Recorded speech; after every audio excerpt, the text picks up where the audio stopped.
guys, welcome back to Lights Camera Reactions. So today we're going to be reacting to another video by WatchMojo, and this video is called 20 Missing Celebs Who Were Never Found, which sounds very interesting. To be honest, I can't think of any celebrities that have ever been kidnapped or something bad has happened to them and no one's ever seen them again, unless it's been like an unaliving.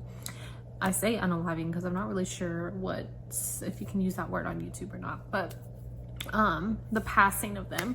But so I think this is gonna be interesting though, because like I said, I've never heard of any celebrities that have been that went completely missing and no one knows where they are or what happened to them, especially law-wise. So I think this should be interesting. The only situation I've ever heard of is did you guys know that Jessica Alba, when she was 13, I can't remember what she was playing on, but she went missing on the set of that. She was kidnapped and someone threw her in the trunk of their car, and she was super young. Like I said, she was 13, and they found her in the trunk of someone's car in the middle of, I think it was a parking lot somewhere or something. But luckily they found her, because that could have ended up crazy. But that's the only thing I've ever really heard of a celebrity being kidnapped. Let me know if you guys know of any celebrities that have been kidnapped or that have disappeared off the planet of the earth and no one knows what happens to them. And that are pretty much missing. Like I said, let's see if we know any of these people. A part of me feels like these people are gonna be from way beyond our time. So that's the only thing that I can kind of think of, is that a lot of these actresses or celebrities are gonna be women that we never heard of and that are, like I said, way before our time. But let's go ahead and check out this video and see what they're talking about. Snowing, violets are growing. I know why, and so do you. Welcome to WatchMojo, and today we'll be looking at the most notable public figures who mysteriously disappeared and have never been heard from since. For more than 4 decades, Chucky O'Brien has been known as a key suspect in Jimmy Hoffa's disappearance. Harold Holt. It's feared that the Prime Minister has drowned. A great search is being made for Mr. Holt off Portsea, Victoria. However, no official announcement has been made as to the fate of the Prime Minister.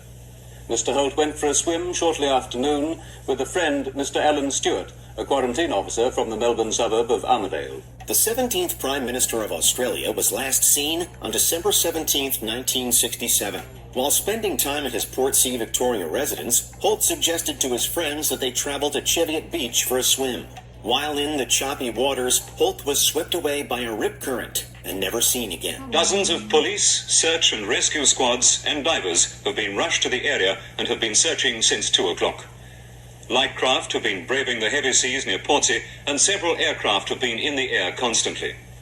Officials say the sea search is hampered by heavy rolling seas. While his death was ultimately ruled an accidental drowning, conspiracy theories have persisted since that fateful 1967 day. Most famously, British writer Anthony Gray's 1983 book, The Prime Minister Was a Spy, suggested that Holt had been a spy for the Chinese government. Furthermore, Gray posed the wild notion that the Prime Minister's drowning had been faked so that he could board a Chinese submarine and be carted off to Beijing. Submarines, very unlikely indeed. They couldn't operate. I always hate when things like that happen. I know that I don't remember her name, but there was just an incident a few months ago where the girl, I think she was in the Dominican Republic or something like that, if I'm correct, where she went out on the beach and she never was seen again, and it's speculated that she got swept up by currents and her body was lost at sea. I think that is crazy. The ocean is so big that you could just disappear in it and no one would ever find you. It is realistic because it happens all the time, but it's unfortunate. I always wonder if they'll wash up to shore. Sometimes they do, but a lot of times they don't. The ocean is just so big that you don't know where you're gonna end up, like, unfortunately. Do I believe the little conspiracy theories? I don't know. I'm gonna say that because I don't know much about this story or this man. So I don't know like what he was known for, or any of that, to state my opinion if I think he disappeared, or, you know, if he ran away on a submarine or something like that. I don't know. Or if someone took him out on purpose. I don't know. Like I said, I don't know nothing about this story or this man to have more of an insight on it. So if you do, let me know down in the comment section. In those waters at the time. I don't think they could operate in those waters today, actually. It's pretty choppy. But also the killer of that one for me is the fact that both Harold and his wife Zara, I believe her name was, disliked Chinese food intensely. Michael Rockefeller. Tribal warfare I don't know what that has to do commonplace with and it, but expected. okay. Death must be met You don't have with to revenge. like Chinese food to move to China. Among these fierce Aboriginal men, Michael Rockefeller traveled to study and learn. Age 23 at the time of his 1961 disappearance, Rockefeller, maybe you've already guessed it, was a son of New York Governor Nelson Rockefeller, who later served as U.S. Vice President under Gerald Ford. Through his father, Michael was an heir to the famed Rockefeller fortune, and through his studies at Harvard, became interested in studying the native tribes of what's now known as Western New Guinea. For feel 6 like I months, heard about Michael this. served as the expedition's sound man and still photographer. When his work was over, he was drawn to another part of New Guinea, to a people called the... On November 17, 1961, Michael attempted to traverse 3 nautical miles to shore, but never made it. Although Michael's disappearance has never been conclusively explained, the 2 most popular theories posit that he either drowned before reaching land or was captured and killed by the local Asmat tribe. Recently, the chief of Oceanep was interviewed. He recalled the search for Michael Rockefeller. There were many airplanes and boats. We were afraid and blocked our river with trees. Our enemies in the other villages all say that we killed him. They want us to get into trouble. Zoe McClellan. You really buy into her crap? I wish they would have elaborated on that a little bit more, because that sounds very interesting. Maybe I should find like a full video just based on his disappearance. But I do remember hearing about this. What do you think? Do you think that maybe the ocean just took him? Something bad happened out in the ocean, the tide, he fell off, he drowned, anything like that? Or do you think that the tribe did it to him? I don't know. It's pretty interesting. Like I said, I might have to find a whole video just on that, because I feel like I need more facts before I come to my own conclusion. But let me know what you think if you know about it. Let's check out this next one. I love her. Sure. She looks familiar. What's not to love? While you may not know McClellan's name offhand, it's possible that you're familiar with her work. The actress, who appeared on such small screen hits as JAG, NCIS New Orleans, and Designated Survivor, disappeared in April of 2019. Is there something else? Oh, ma'am. Her I've face looks had a good familiar. appetite since the seasickness stopped. Must be the salt air, ma'am. McClellan was reportedly in the midst of a custody battle with her ex-husband, J.P. Gillian, over her son Sebastian. Both Zoe and Sebastian haven't been seen since, and in May 2021, McClellan was charged with child custody deprivation and child stealing. Despite the best efforts of the relevant authorities, McClellan and her son have yet to be located as of 2025. Well, I don't necessarily call myself a psychic, but please. okay, so since I was a little girl, I would dream about things, and then I would tell my dad, and then they would happen the next day. Barbara Newhall Follett, the daughter of Faye. That's interesting. So here's another question. Do you guys think that her ex-husband maybe had something to do with her disappearance and her child? Or do you think she's like literally laying super low and maybe came up with a new identity and moved somewhere? I feel like they would have been able to track her if she moved out of the country, but who knows? Maybe she had, like I said, like a fake identity and then moved to another country that they can't, what's that word, like exile? I don't know if that's a word, but extract her from. I'm not sure. That's pretty interesting. I mean, and if that is what she did, that just makes me question as well, like, what type of man her ex-husband was. Like, was he abusive? Was he doing stuff to their son? Like, was she scared for her life? Like, what was going on in that? It's another one I feel like I could use some more information on before I came to a conclusion. But maybe it's like the movie Enough. Maybe she just couldn't let that man have her child because he was like this crazy maniac. And I don't know if you ever seen the movie Enough with J-Lo, but maybe it was something like that and she created a whole new identity. But I don't know, that's pretty interesting if that is what happens. Let's check out this next one. It looks like this one's like way older. I never heard of this name before, but we'll see. Named literary editor Wilson Follett, Barbara was a child prodigy who was just 12 years old when her first novel, The House Without Windows, was published in 1927. Showing aptitude for the written word from a young age, Barbara's story was put into print by her father and almost immediately received critical acclaim. Follett published only one more novel during her lifetime, The Voyage of Norman D. After her parents' acrimonious split, Barbara went to work, writing several more manuscripts that went unpublished. In 1933, she got married, but was overcome by feelings of depression as the years went by. After a fight with her husband in December of 1939, Barbara stormed out of the house and was never seen again. Dorothy Arnold. Before the Kardashians, Paris Hilton, or even Zsa Zsa Gabor, there was Dorothy Arnold. Like, born in 1885 to Frances no R. Arnold, a senior partner at a company that imported fine goods. Dorothy was an aspiring writer who never managed to find... I will say real quick, that back then it was probably so much easier to just disappear because there wasn't cameras all over the place, or I don't think they could track you by your phone. You know, they couldn't track you by your phone or credit card or things like that. So it was probably so much easier to disappear back then, or even for someone to like kidnap you and no one would ever know. So I don't know, you know, it was super easy back in this time, even for this next person. I'm not sure what they're about to say, but I think back in the day, it was so much easier for people to disappear willingly disappear and no one find them. And it was also very easy for someone to be kidnapped and bad things happen to them and no one would ever know or find them. So it could have been either or for her or this next one. And success in her lifetime.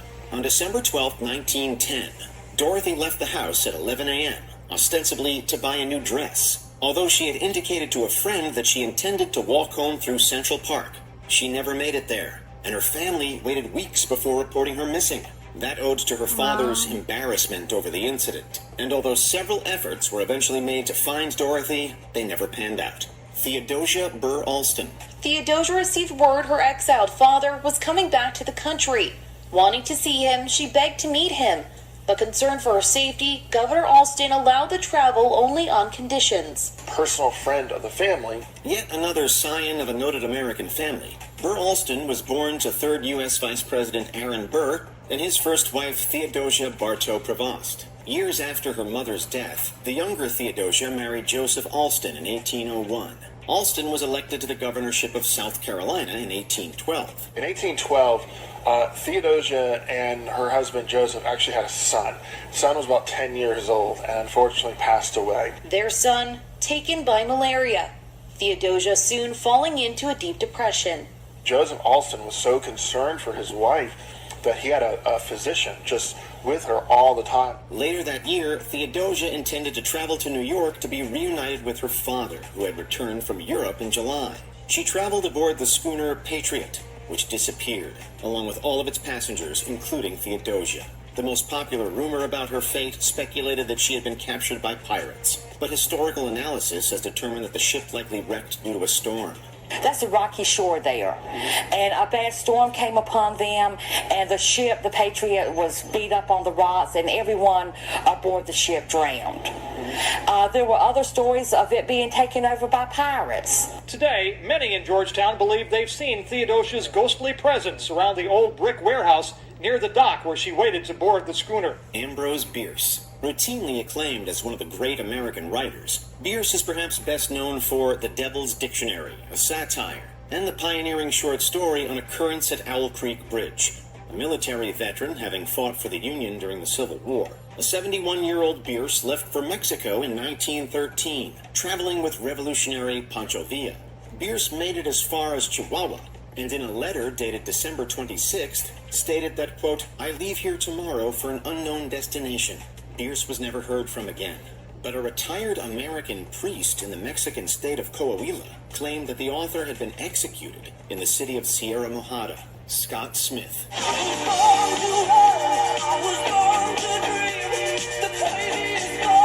I don't know any of these people. They definitely went Smith all was the the way back longtime as far as they bassist for possibly Canadian can. rock giants Loverboy, best known for their hits "Turn Me Loose" At least and this "Working one's for the in Weekend." color, I guess. Smith, who originally hailed from Winnipeg and lived in Maple Ridge, British Columbia, played with the band from 1979 until his disappearance in 2000. Oh, I know this song. On November 30th of that year, a pleasure cruise off the coast of San Francisco turned tragic when he was swept overboard by a wave. Oh, wow. Said Smith's friend Bill Ellis, quote, "We turned back around, but couldn't find any of the debris or cushions or the man overboard pole. The bassist's body was never found." That's sad. Like, I could only imagine, like, being knocked off of a boat and by a wave. Or literally just, like, being with your friends and a wave hits the boat or something happens and your friend, like, is no longer right next to you and you can't find them. So that's pretty crazy that that happens. I thought this was going to be someone, I don't really know him, but I know this song. My parents used to listen to it. So it's not that old, but I didn't really have much to say on the last couple ones because I knew absolutely nothing about them. And their cases were so old and really were just another ocean story. Like, I just feel like the ocean is just not something to play with. Like, you know, rivers and stuff is one thing, but I feel like you're usually, like, they usually find you in a river because you wash up somewhere for the most part.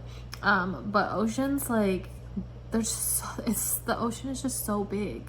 And it's more than likely, especially if something happens to you out in the middle of the ocean, like on a cruise or something, they're not gonna ever find you for the most part. So that's pretty crazy. That's always kind of been a little fear of mine, like being lost out in the middle of the ocean.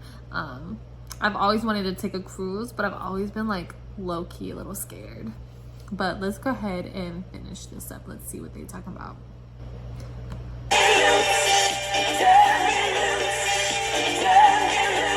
Glenn Miller.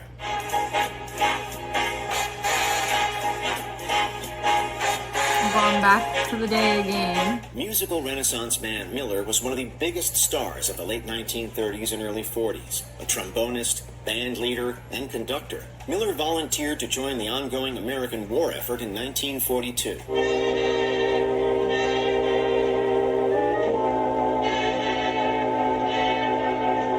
As an officer in the United States Army Air Forces, Miller formed the Major Glenn Miller Army Air Forces Orchestra, which was acclaimed by servicemen as boosting morale.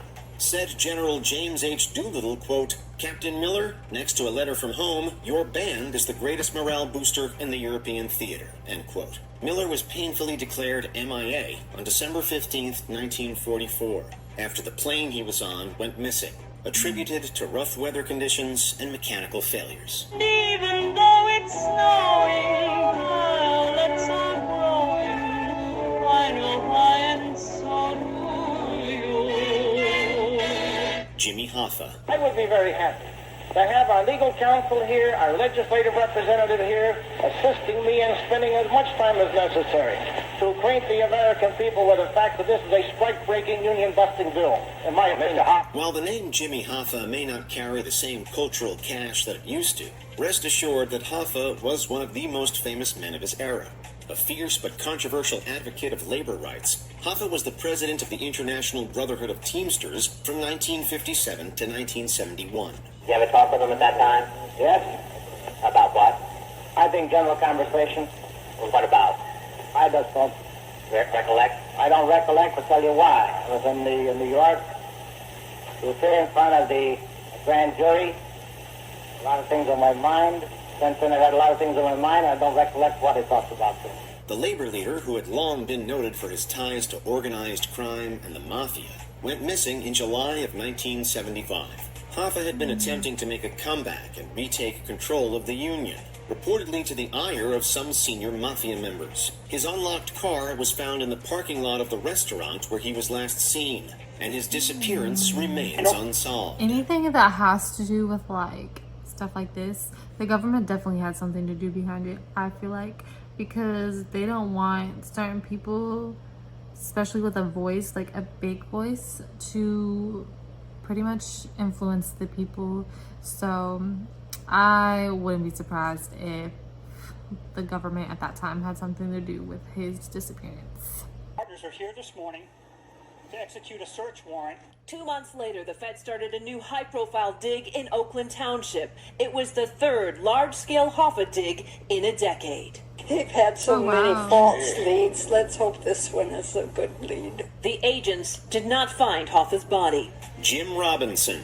This Miami boxer is best remembered as one of Muhammad Ali's first professional opponents. On February 7th, 1961, Robinson stepped in as a last-minute replacement after Ali's scheduled opponent failed to show. The bout ended swiftly, with Ali knocking him out about 90 seconds into the first round. While Ali's career soared afterwards, Robinson's fizzled out, and he retired 2 years later. As you know, a lot of fighters, and the great fighters, sometimes later in life after they retired, have not ended up in the best financial condition at all, like Bo Jack, I think. The great fighter is a shoe shining shoes somewhere down in Florida, and it's happened to a great many fighters.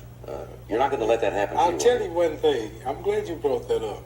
But that's true, isn't it? Yes. His last known interview was with Sports Illustrated in 1979, where he reflected on facing Ali. Since then, no one has seen or heard from Robinson. His disappearance might have gone unnoticed if not for autograph collector Steven Singer, who managed to collect signatures from 49 of Ali's 50 opponents, but spent years unsuccessfully searching for Robinson. What does this, having this film out now, mean to you in your life, at this time in your life? It means people who don't really know much about me, it'll tell them more about who I am. D.Y. Born Forrest Schaub, Canadian rapper D.Y. was steadily rising in the music scene during the late 2000s. Maybe I missed something.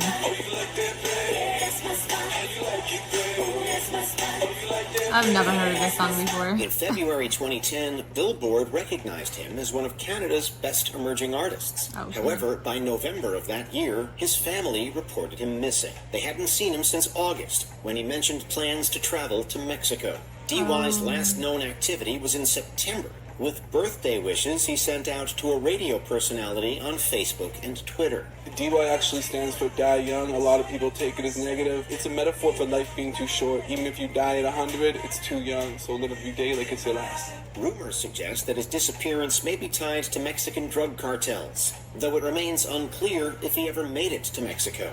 D.Y., whose name stands for Die Young, had signed with CP Records in 2009, but his contract was terminated shortly before he vanished. Jim Sullivan. In 1968, That's a little sketchy. I don't know. He could have went to Mexico and something bad could have happened to him. You know, there's all types of stuff that happens in Mexico or just in other countries in general when you're like traveling. You never know, especially if you're alone. But that is kind of like strange that his contract was up shortly before he disappeared. So I'm kind of wondering if that could have had something to do with it. Maybe they knew they were going to do something to him, so they said, let's let him go so they don't look suspicious. But who knows? It sounds pretty suspicious. Singer-songwriter Jim Sullivan left his native Nebraska for Los Angeles with his high school sweetheart Barbara, hoping to launch a successful music career. He released 2 albums, 1969's UFO and 1972's Jim Sullivan, but neither achieved the success he had hoped for.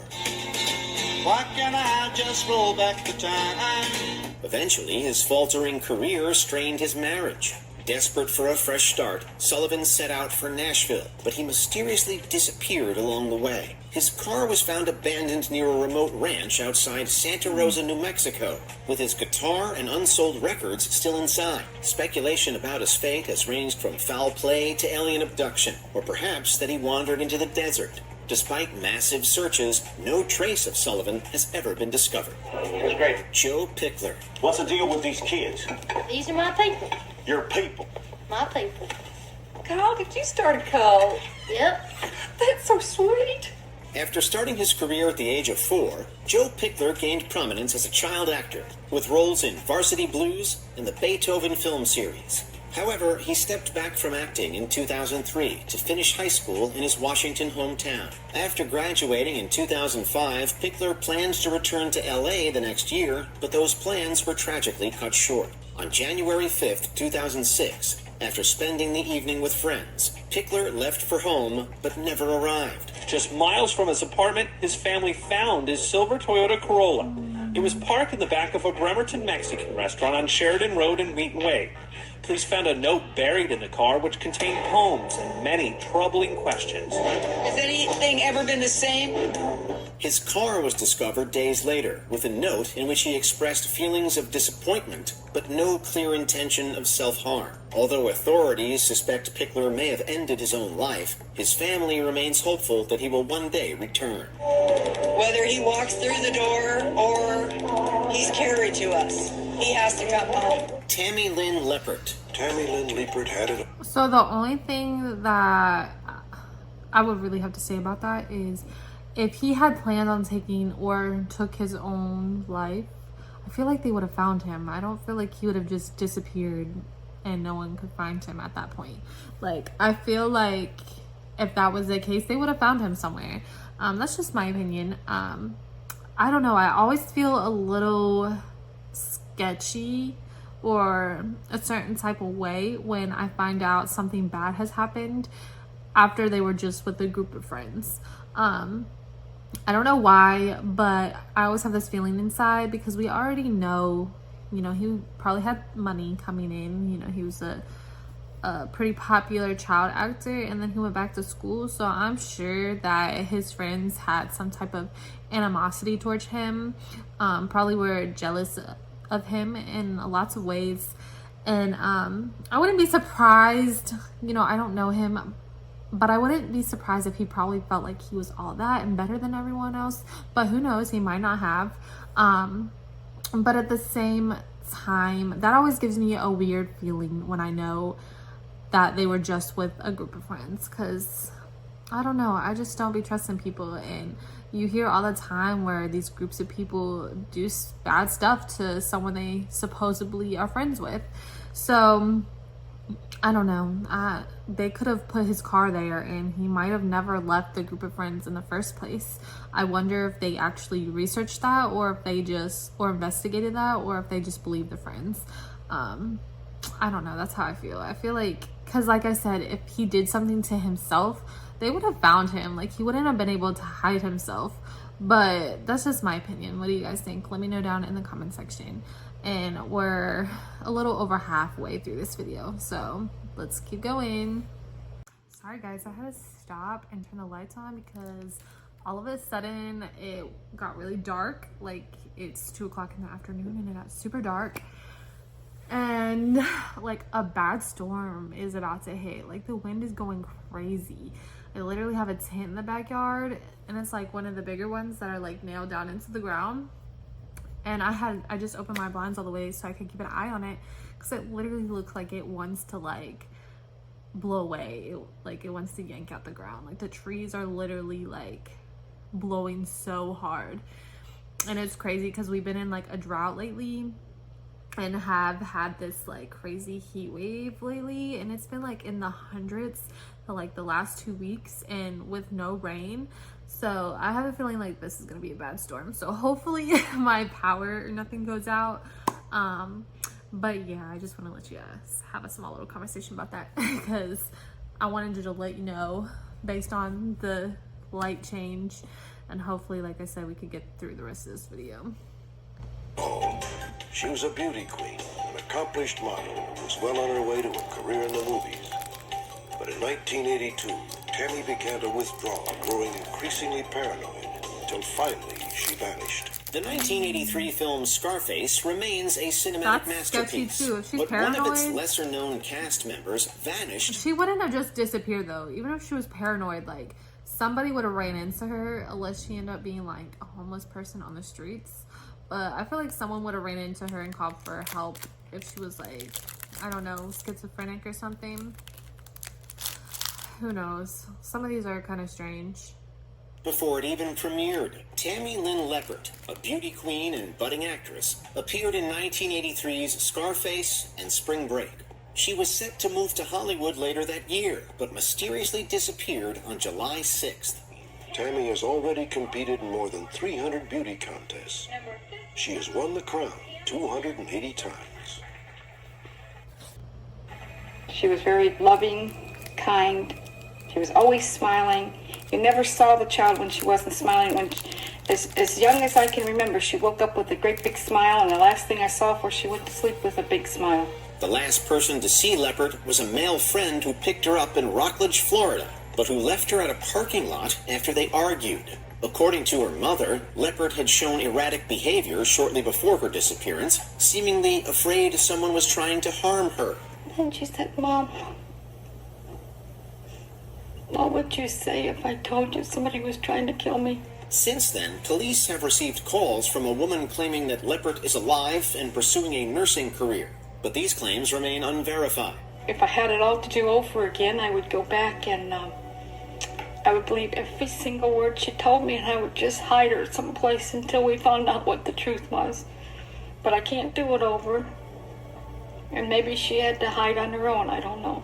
Connie Converse. Considered a trailblazer of the singer-songwriter genre, Connie Converse's music went largely unrecognized during her lifetime.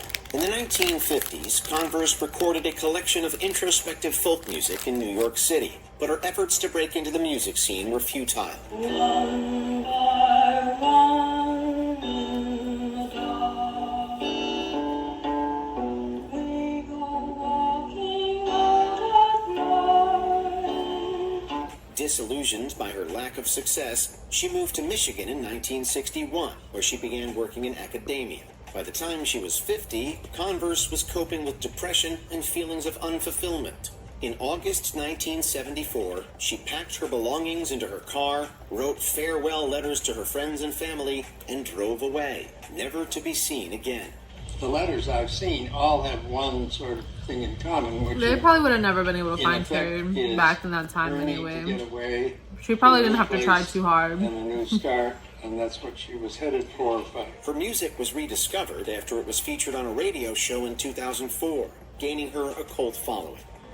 $16 million of NBA money in his pocket. He decided to just sail away. Between 1991 and 1999, Bison Daly had a solid NBA career, playing center for teams like the Orlando Magic and Chicago Bulls. But at age 30, Daly stunned everyone by deciding to retire early to travel the world. In July 2002, he set sail for Tahiti with his girlfriend Serena Carlin, his brother Miles DeBoard, and the boat's captain. However, only DeBoard returned. Today, the 33-year-old former star is missing and at the center of a manhunt that stretches from the United States to Tahiti. Daly has disappeared along with his girlfriend Serena Carlin. The couple has not been heard from in weeks. 2 months later, authorities arrested him after he forged his brother's signature and bought over $150,000 worth of gold under his name. It is believed that DeBoard killed all three individuals during a I would fight, say so. although their bodies have never been found. And he discovers that a big check for $152,000 has been cashed out of Bison's account. Bison wasn't a person known to write checks. He used credit cards or cashier's checks. DeBoard took the truth with him when he ended his life in September 2002 by overdosing on insulin. Yeah, he took And I them all said, out. There's something fishy going on. I don't believe that the Bison Daly that I know wrote that check out. Richie Edwards, the guitarist and principal lyricist He for took his Welsh brother rock band Manic Street and his Preachers, girlfriend Richie and their Edwards was friends known out. for He his took them all raw, out. politically charged songwriting. No question. How can you say that? Are they just like living in this sick little world Edwards openly dealt with depression and self-harm and channeled much of his inner pain into his music. On February 1st, 1995, just before the band's U.S. tour, Edwards checked out of a hotel in Wales and vanished. His car was later found abandoned near the Severn Bridge, where many people had ended their lives. This fueled speculation that Edwards had done the same, but no conclusive evidence was ever discovered. So I appeal today, if anybody knows anything, to just come forward. Even if say he doesn't want, it's just maybe you never know. I'm sure you've been over all these scenarios in your mind as to what's happened from the very, very worst to the fact that he might just I think he probably disappeared. Over the years, there have been reported sightings of Edwards in places like India and Israel, but none confirmed. In November 2008, he was declared legally dead. It's not having that peace of mind. It's so difficult, isn't it? And even if they just tell you, I'm all right, might not want to be found, but I'm okay. That's right. Sean Flynn. Born to Hollywood legend Errol Flynn, Sean Flynn first followed in his father's footsteps, appearing in a string of films between 1960 and 1966. I said, get off my place. Your place? You heard me. Beat it. This place is mine, and I'm used to giving orders around here. He soon grew disillusioned with acting and tried his hand at various careers before finding his true calling in photojournalism. Flynn quickly developed a reputation for fearlessly embedding himself in dangerous combat zones to capture striking images of conflict. Go back here. We're sending you a team of specialists, Lieutenant. We'll take orders from them. Right, Colonel. Now what about this refugee, sir? Keep him under security until Major Finnegan gets there. Over and out. Over and out. On April 6, 1970, during the Vietnam War, Flynn and fellow photojournalist Dana Stone were last seen riding motorcycles towards a Viet Cong checkpoint in Cambodia. They were apparently captured by communist guerrillas, but their fate remains unknown. Some theories suggest they were executed by the Khmer Rouge, while others believe they may have died in captivity. Amelia Earhart. She was a daredevil with the wings of an angel. I didn't know she went pioneer missing. who embodied the pure romance of flying. But she embodied the danger of it, too. 75 years ago, Amelia Earhart climbed into her Lockheed Electra and with her navigator, Fred Noonan, disappeared somewhere over the Pacific. This trailblazing aviator made history by becoming the first woman to fly solo non-stop across the Atlantic Ocean. This achievement catapulted Amelia Earhart into the spotlight, and she embraced her celebrity status, writing best-selling books, going on speaking tours, and even launching a female clothing line. But Rick Gillespie thinks in her effort to find Howland, she stumbled on Nicomaroro instead and managed to make an emergency landing, and then waited for the help that never came. Always wanting to break new ground, Earhart set her sights on her most ambitious goal yet, becoming the first woman to circumnavigate the world. However, on July 2nd, 1937, while flying from Lae, New Guinea to Howland Island, Earhart and her navigator, Fred Noonan, vanished over the Pacific Ocean. Maybe the answer to this 75-year-old mystery is indeed just off that reef, resting in 1,000 feet of water. Although it is widely believed they ran out of fuel and crashed into the ocean, no trace of the aircraft or their remains has ever been found. I know what's coming, Mr. Daly. I've always known. But it doesn't matter. Be sure to let us in. So what do you guys think? How did you feel about that video? Did you like it? I thought it was very interesting. I was really interested in it. A lot of them were passed away a long time ago, or these situations, they disappeared a long time ago. So I don't really know half of them, but their cases were still pretty interesting. I don't know. What do you think? Let me know down in the comment section how you felt about these, and if there was a particular situation that stuck out to you. Let me know if you think they disappeared on their own, if some of them might have took their own, lives, or if they were kidnapped or the government did something to them. Let me know. There's like all types of scenarios in this video that I feel like could have happened. It's like coming down really hard. But I hope you guys enjoyed this video. This is probably one of my longest videos I've done so far. So I want you guys to also let me know if you like the longer videos or if you like the shorter videos. And also let me know down in the comment section any other videos you want me to check out, because I will react to them as soon as you leave the link down below. And it will be my own true you know, honest reaction. I have not watched any of these videos until I get on here with you guys, and so this is my, you know, I don't know why I can't think of the word. This is my genuine reaction to these videos. But I hope you guys enjoyed it, and make sure you like, subscribe, and hit that notification bell for more content, and I'll see you guys next time.